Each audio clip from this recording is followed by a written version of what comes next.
How did you get revenge on a boss who stole credit for your work? I spent 6 months designing a completely new inventory tracking software for the logistics firm where I worked. It was set to save the company over $200,000 a year. I submitted the final presentation to my manager, Greg, expecting a major promotion. The next week, the CEO called a company-wide meeting to announce the new software. Greg stood at the front of the room, taking all the credit.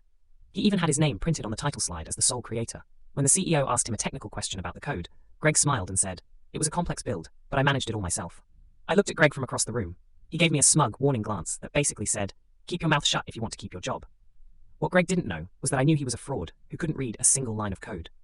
I had built a very specific kill switch into the software's administration panel, disguised as a standard copyright disclaimer. The day after the presentation, the software went live across the entire company. An hour into the shift, Greg called me into his office, sweating profusely. "The system just locked everyone out. It's asking for a master administrator verification code. Do you know what it is?" "Gee, Greg," I said loudly enough for the whole floor to hear. "You built it all yourself. You should know the master code." He panicked and dragged me into the CEO's office, claiming I was sabotaging the company. The CEO demanded to know what was going on. I plugged my laptop into the projector and showed the source code.